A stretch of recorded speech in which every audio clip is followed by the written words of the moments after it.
Assalamualaikum warahmatullahi wabarakatuh. Perkenalkan, nama saya Fanya Puspajelita dengan NIM C1C02132 dari Prodi Akuntansi.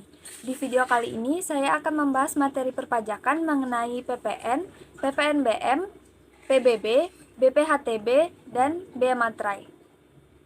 Pembahasan yang pertama mengenai PPN atau pajak pertambahan nilai. Dasar hukum dari PPN ialah terdapat dalam Undang-Undang Nomor 42 Tahun 2009. PPN merupakan salah satu jenis pajak yang dipungut atas pertambahan nilai suatu barang pada saat penyerahan barang kena pajak BKP atau jasa kena pajak JKP.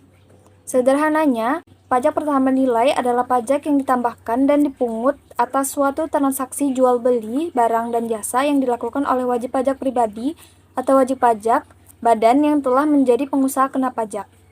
Jadi, yang berkewajiban memungut, menyetor, dan melaporkan PPN adalah para pedagang atau penjual. Namun, pihak yang berkewajiban membayarkan pajak pertambahan nilai atau PPN ini ialah konsumen akhir atau pihak pembeli.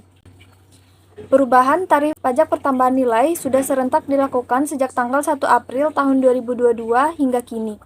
Berdasarkan Undang-Undang Harmonisasi Peraturan Perpajakan atau UU HPP, tarif PPN yang sebelumnya sebesar 10% diubah menjadi 11% yang mulai berlaku sejak tanggal 1 April tahun 2022 kemarin dan akan dinaikkan secara bertahap sampai dengan 12% di tahun 2025.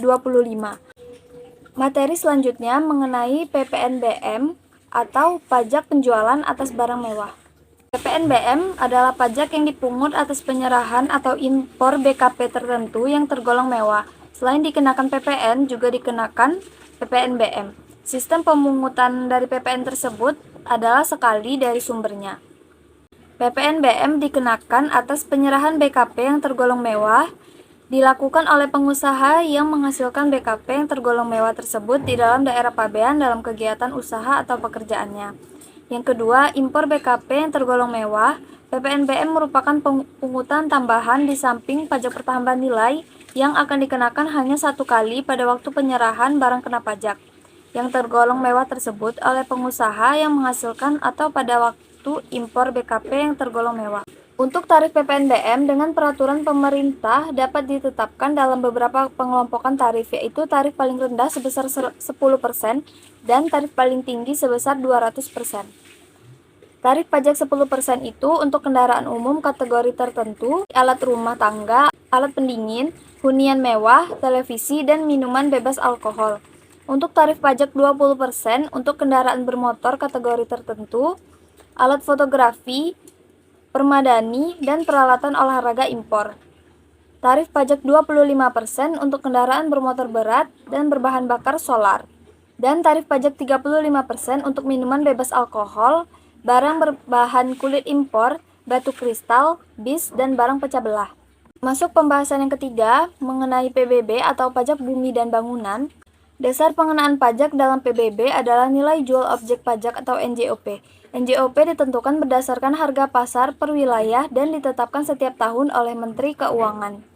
Definisi dari pajak bumi dan bangunan adalah pajak yang dipungut atas tanah dan bangunan karena adanya keuntungan dan atau kedudukan sosial ekonomi yang lebih baik bagi orang atau badan yang mempunyai suatu hak atasnya atau memperoleh manfaat daripadanya. Untuk menghitung besarnya PBB yang terutang, itu cara mencarinya yaitu tarif sebesar 0,5% dikali dengan NJKP atau nilai jual kena pajak.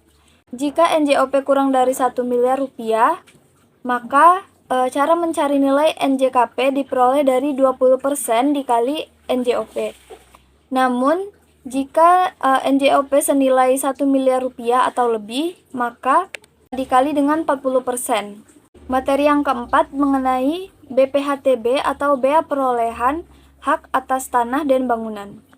Definisi dari BPHTB ialah pajak yang dikenakan atas perolehan hak atas bangunan dan atau bangunan yang selanjutnya disebut dengan pajak. Dari definisi tersebut, pengertian BPHTB juga dapat dipersamakan dengan pajak perolehan hak atas bangunan. Dalam undang-undang juga disebutkan bahwa BPHTB adalah salah satu pajak yang dipungut oleh pemerintah kota atau kabupaten. Pada penerapannya, biaya BPHTB merupakan biaya yang harus ditanggung oleh pribadi atau suatu badan yang terlibat atas transaksi properti. Biaya tersebut kemudian menjadi salah satu sumber pemasukan negara. Biaya BPHTB ditanggung oleh pembeli dan hampir mirip dengan pajak penghasilan bagi penjual. Dalam hal ini, pembeli maupun penjual sama-sama memiliki tanggung jawab untuk membayar pajak. Cara menghitung biaya BPHTB yaitu tarif pajak sebesar 5% dikali dasar pengenaan pajak, lalu NPOP dikurang NPO PTKP. Besaran NPO PTKP di setiap wilayah itu berbeda-beda, namun berdasarkan Undang-Undang Nomor 28 Tahun 2009 Pasal 87 Ayat 4 ditetapkan besaran NPO PTKP paling rendah sebesar Rp60 juta untuk setiap wajib pajak. Materi yang terakhir mengenai bea materai. Bea materai adalah pajak atas dokumen yang terhutang sejak dokumen tersebut ditandatangani oleh pihak-pihak berkepentingan atau saat dokumen tersebut selesai dibuat atau diserahkan kepada pihak lain, jika dokumen tersebut hanya dibuat oleh satu pihak. Sejak tanggal 1 Januari tahun 2021, peraturan mengacu adanya perubahan nominal pada bea materai yang lama, yaitu bea materai dengan nominal Rp6.000 berdasarkan ketentuan yang baru diubah menjadi dengan nominal tetap sebesar Rp10.000. Adapun dokumen yang dikenakan bea materai yaitu surat perjanjian dan surat-surat lainnya yang dibuat untuk digunakan sebagai alat bukti mengenai perbuatan atau kenyataan yang bersifat perdata. Yang kedua, akta-akta notaris termasuk salinannya. Yang ketiga, akta-akta yang dibuat oleh PPAT termasuk rangkapnya.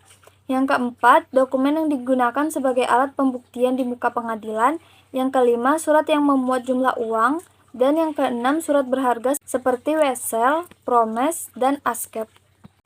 Sekian penjelasan materi dari saya.